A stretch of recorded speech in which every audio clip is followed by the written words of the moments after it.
बानी पीटीआई अपने तीनों बच्चों बुशरा बीबी भी अपने बच्चे एहतजाज में लाएं। पीटीआई रहनुमाओं ने इतना डू और डाई का मसला बनाया है तो अपने बच्चे भी लाएं।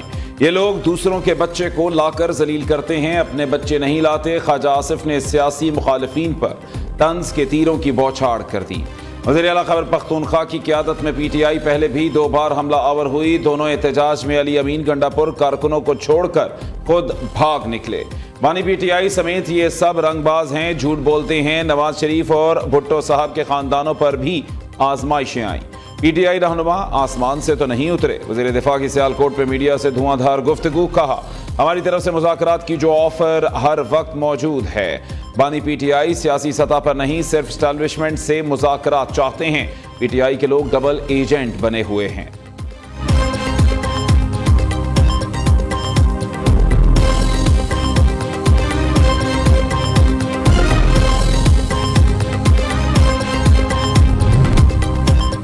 एहतजाज में ज्यादा बंदे लाओ, डट जाओ, आइंदा इलेक्शन का टिकट पाओ। अली अमीन गंडापुर की पार्टी रहनुमाओं को ऑफर, रहनुमाओं को एहतजाजी काफिलों की वीडियो सोशल मीडिया पर अपलोड करने की हिदायत। पेशावर में 24 नवंबर के एहतजाज से मुतल्लिक इजलास से खिताब करते हुए वज़ीर आला खैबर पख्तूनख्वा ने कहा तमाम रीजन्स अलग अलग एहतजाज के लिए डी चौक इस्लामाबाद पहुंचेंगे। ये एक लंबी तहरीक होगी, बैकअप प्लान को भी तैयार रखें। बुशरा बीबी पर्दे के पीछे से कहती हैं कि बानी पीटीआई की रिहाई के लिए ये आखिरी कॉल है। तमाम कारकुनान अपनी फैमिली के साथ मैदान में आएं तो ज्यादा बेहतर होगा।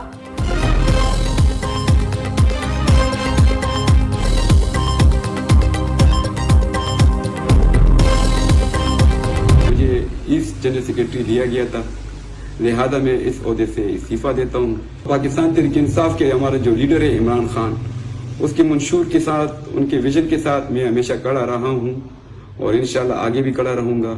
एज ए वर्कर मैं काम करता रहूँगा, चाहे ओहदा हो या ना हो। ये ओहदा कोई अहमियत नहीं रखता है। जिस तरह इसमें बड़ों की मैं जो बड़ों ने ये फैसला किया है, मैं उसका भी एहतराम करता हूँ, लेकिन मेरी दिली ख्वाहिश ये है कि मैं वर्करों को रास्ता दे दूं और निचली सतह से वर्कर आगे आए और वो पार्टी का खिदमत मुझसे बेहतर तरीके से अदा करें।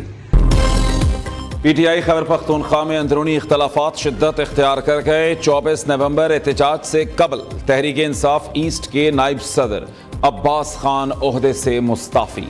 इससे कबल पेशावर सिटी के सीनियर नायब सदर मलिक असलम और जनरल सेक्रेटरी तकदीर अली भी ओहदों से इस्तीफा दे चुके। तकदीर अली ने अपने इस्तीफे का बाज़ाब्ता ऐलान वीडियो पैगाम के जरिए किया।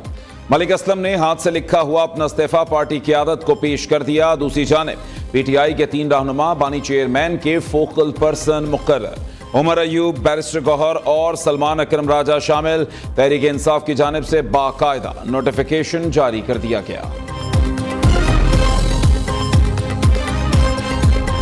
आईनी तरमीम के बाद ऐसे बिल लाए जा रहे हैं जो कानून के ज़ुमरे में आते हैं और वो धड़ाधड़ पास किए जा रहे हों और जिसमें आइन की उस 26वीं तरमीम की रूह की नफ़ी हो रही हो और उसके कॉज की नफ़ी हो रही हो, तो ये भी तो काबिल मज़म्मत चीज़ें हैं। इस पर भी हुकूमत को नज़रसानी करनी चाहिए। ये रवश हमेशा नापायदार रहती है। हमें कोई पायदार इक़दाम करने चाहिए ताकि आवाम को हम मुतमईन कर सकें। अपनी कुर्सियाँ बचाने के लिए तो हम बहुत कुछ करते हैं, अपनी सियासत को बचाने के लिए हम बहुत कुछ करते हैं, लेकिन आवाम के लिए भी हमें कुछ करना है और हमें आवाम के हुकूक देने हैं। 26वीं तरमीम से जब शिक नंबर 8 आइन का निकाल दिया गया जो बुनियादी इंसानी हुकूक से मुताल्लिक़ था, ये चीज़ें जो हैं बुनियादी इंसानी हुकूक के ख़िलाफ़ है। मौलाना का पीटीआई के 24 नवंबर के एहतजाज से लाइल्मी का इजहार। सरबराह जेयूआई ने अली अमीन गंडापुर सरकार को भी आड़े हाथों ले लिया। खैबर पख्तूनख्वा के हालात रोज बरोज खराब हो रहे हैं, अवाम कर्ब से गुजर रहे हैं। हुकूमत ने सियासत पर तवज्जो दी है, क़याम अमन पर नहीं। पीटीआई के 24 नवंबर को एहतजाज से लाइल्मी का इजहार भी किया। मौलाना फजलुर रहमान पेशावर में मीडिया से गुफ्तगू करते हुए विफाकी हुकूमत पर भी खूब गर्जे बरसे। कहा कि 26वीं आईनी तरमीम से शिक नंबर 8 को निकाल दिया गया। इंसानी हुकूक की पामाली के लिए धड़ाधड़ कानून साजी की जा रही है। तरमीम के बाद किसी को भी पकड़कर 90 दिन तक रख सकते हैं। अपने मुल्क में अपने ही लोगों को मशकूक बना दिया गया है।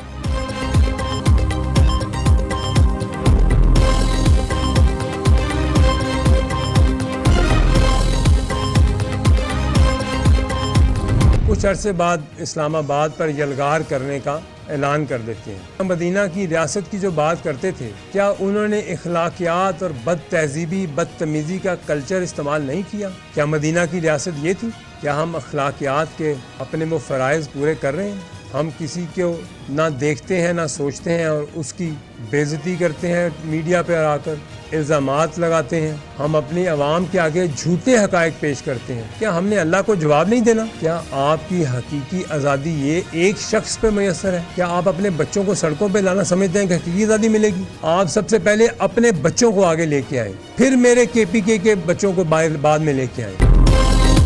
जब भी इस्तेहकाम आता है, शरपसंद अनासर इस्लामाबाद का रुख कर लेते हैं। कौन से अनासर मुल्क के आवाम को गुमराह करते हैं? 9 मई का वाकया कोई मुहिब्बे वतन नहीं कर सकता। क्या आप 9 मई को दोहराना चाहते हैं? पाकिस्तानी आवाम अब मजीद बेवकूफ़ नहीं बनेगी। एहतजाज के लिए पहले अपने बच्चों को लाएं, फिर खैबर पख्तूनख्वा के बच्चों से आने का कहें। रहनुमा पाकिस्तान इस्तेहकाम पार्टी ओन चौधरी की प्रेस कॉन्फ्रेंस, कहा मुल्क में तरक्की हो रही है, सियासी इस्तेहकाम आया है, मुल्क के मुआशी हालात अब बेहतर हैं, हुकूमत मुल्क की तरक्की के लिए दिन रात कोशां है। इन्फ्लेशन जो है 38% से 7% पे आई, उसके बेसिस पे पॉलिसी रेट 22% से 15% पे आया। फॉरेन एक्सचेंज रिजर्व है वो 2 हफ्ते की इंपोर्ट कवर पे रह गए थे, वो 2.5 महीने की इंपोर्ट कवर पे आ चुके हैं और इंशाल्लाह अब इसको हम 3 मंथ्स इंपोर्ट कवर पे आगे लेके जा रहे हैं। जो हमने वादे किए हैं वो सब आपके सामने हैं। इसमें कोई ऐसा इशू नहीं है कि कोई हम ऐसी बात कर रहे हैं जो मुल्क के मफाद के खिलाफ है। This is Pakistan program which is being helped, supported, assisted, funded by the IMF। कम वक्त में बहरान का शिकार मईशत की काया पलट दी। सहरा शहबाज हुकूमत को जाता है, हुकूमती इकदामात से मईशत मुस्तहकम, महंगाई 38% से 7% पर आ गई है। शरई सूद में खातिर खा कमी लाई है। IMF का प्रोग्राम पाकिस्तान का अपना प्रोग्राम है। IMF से कोई ढकी छुपी बात नहीं हुई। वज़ीर खजाना ने वाज़ेह कर दिया, हुकूमती इकदामात से मईशत दुरुस्त राह की जानिब गामजन है। ज़र मुबादला की ज़खायर 2.5 माह की इम्पोर्ट के लिए काफ़ी हैं। मोहम्मद औरंगजेब की न्यूज़ कॉन्फ्रेंस, कहते हैं कि अमेरिका में मूडीज, फिच और दीगर रेटिंग एजेंसीज के साथ मुस्बत मीटिंग हुई। विफाकी हुकूमत की राइट साइजिंग करनी है। IMF से प्लान शेयर कर दिया है। वज़ीर आज़म जल्द मुआशी रोड मैप पेश करेंगे। चारों वज़राए आला ने बेहतरी का यकीन दिलाया है। मुल्क के तमाम शोबों में इस्लाहात का अमल जारी है। मुआशी बेहतरी के लिए अहदाफ हासिल करते रहेंगे। टैक्स नेट में इजाफा किया जा रहा है।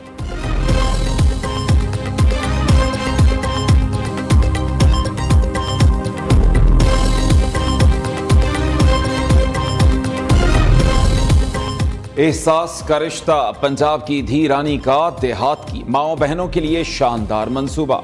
जनूबी पंजाब में 11,000 नादार खवातीन के लिए 2 अरब रुपए का तारीखी पैकेज। बेवा और तलाक याफ्ता खवातीन को गाय और भैंसें दी जाएंगी। वज़ीर आला मरीम नवाज कहती हैं, दही खवातीन की माली खुद मुख्तारी तरजीहात में शामिल। देहाती खवातीन को लाइव स्टॉक प्रोजेक्ट से रोजगार के मौके मिलेंगे। तरक्की और खुशहाली पंजाब की हर औरत का हक है। लाइव स्टॉक प्रोजेक्ट से दूध और गोश्त की पैदावार में इजाफे का हदफ पूरा होगा।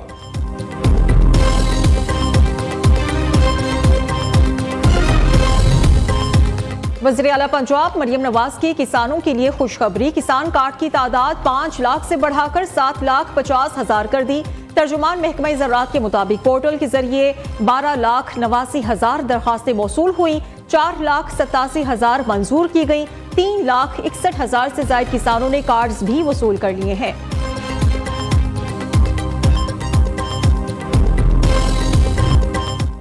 लाहौर में कई हफ्तों बाद धूप निकलने पर शहरियों के चेहरे खिल उठे। धुंध और स्मोग में वाज़ेह कमी। लाहौर का EQI में 247, आलूदा तरीन शहरों में दूसरी पोजीशन पर। फ़ज़ाई आलूदगी में भारतीय शहर दिल्ली 601 एयर क्वालिटी इंडेक्स के साथ पहले नंबर पर। लाहौर और मुल्तान में तमाम सरकारी और निजी तालीमी इदारे 24 नवंबर तक बंद रहेंगे। खेल, नुमाइश, फेस्टिवल्स पर भी पाबंदी आयद। तमाम मार्केट्स, दुकानें और शॉपिंग मॉल्स रात 8 बजे बंद करना होंगे।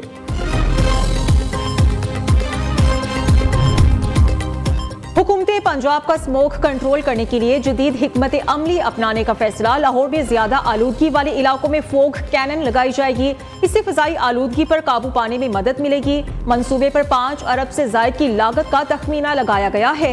हुकूमती इकदामात से पंजाब को स्मोक से निजात दिलाने में मदद मिलेगी। डिटॉक्स पंजाब मुहिम से रावलपिंडी और दीगर इलाकों में स्मोक सूरत हाल बेहतर हुई। स्मोक से बचाव के लिए हर शहरी का ताउन लाजिम है। मुश्किल फैसले आवाम की जिंदगियों और सेहत के तहफ़्फ़ुज़ के लिए कर रहे हैं।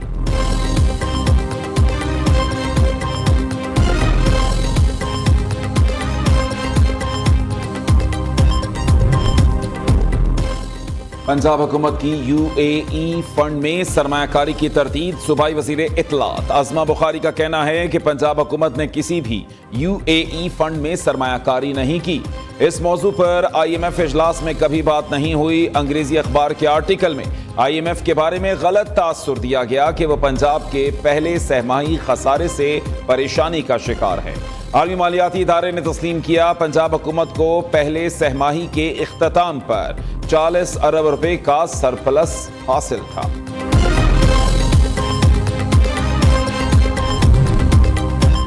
महंगाई का जिन फिर बेकाबू, शहर शहर लगे। इतवार बाजार भी रिलीफ देने में नाकाम। सस्ते बाजारों में हर चीज महंगी। शहरियों के लिए किचन चलाना भी मुश्किल हो गया। लाहौर, कराची, इस्लामाबाद में लहसुन 680, अदरक 500, आलू 160 रुपए किलो में बिकने लगे।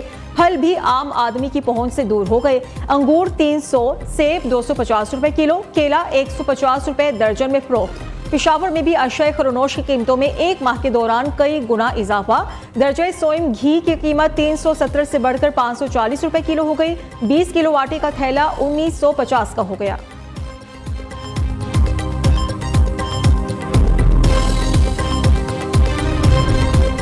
हाफिज नईमुर रहमान ने महंगाई में कमी के हुकूमती दावों को मुस्तरद कर दिया। स्टॉक मार्केट ऊपर जाने से आवाम को क्या फायदा हो रहा है? क्या पेट्रोल, बिजली, गैस की कीमतें कम हुई? क्या किसानों को रिलीफ मिला? वज़रा के बयानात देखें तो लगता है मुल्क के सारे मसाइल हल हो चुके। अमीर जमात इस्लामी कहते हैं ज्यादा बिजली इस्तेमाल करने पर हुकूमत का रिलीफ संगीन तरीन मजाक है। हुकूमत बिजली के टैरिफ में बराह रास्त कमी करे। सियासी मुखालिफत अपनी जगह, मुल्क के लिए साथ बैठना होगा। मुल्क की मसाइल हुकूमती बयानात नहीं, इकदामात से हल होंगे।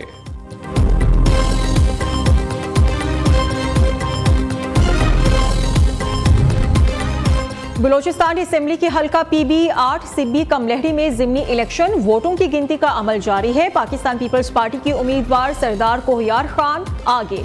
मद्दे मुकाबिला आजाद उम्मीदवार मीर असगर खान दूसरे नंबर पर है।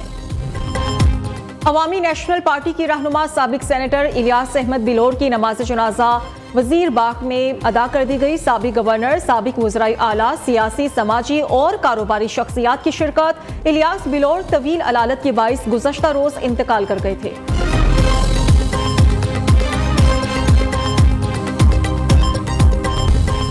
चैंपियंस ट्रॉफी में भारतीय हठधर्मी के 22 ब्रॉडकास्टर्स को बड़े नुकसान का अंदेशा है। ब्रॉडकास्टर्स का ICC से एक बार फिर राबिता। स्टार इंडिया ने तयशुदा रकम में कमी करने का अल्टीमेटम दे दिया। पाक भारत मैच की गैर यकीनी सूरत हाल के 22 ब्रॉडकास्टर्स को हजारों डॉलर्स का नुकसान। स्टार डिज्नी ने 2027 तक के ICC इवेंट के ब्रॉडकास्ट राइट्स 3.2 अरब डॉलर्स में खरीदे थे।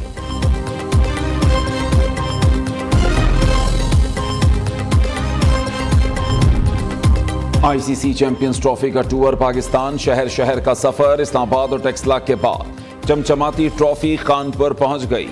कदीमी सकाफती झील की सैर भी कराई गई। PCB वफ्द की सरबराही में एबटाबाद पहुंचाई जाएगी।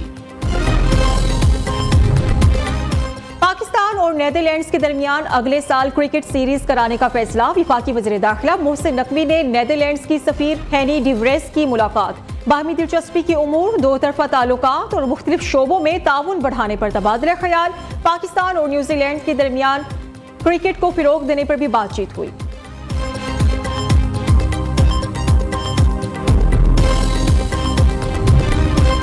साबिक क्रिकेटर आकिब जावेद को कौमी टीम का हेड कोच बनाए जाने का इम्कान, फैसला जल्द मुतवक्के। आकिब जावेद दौरा जिम्बाब्वे से कौमी टीम की जिम्मेदारियां संभालेंगे। पाकिस्तान ने 24 नवंबर से 5 दिसंबर तक जिम्बाब्वे के खिलाफ सीरीज खेलनी है।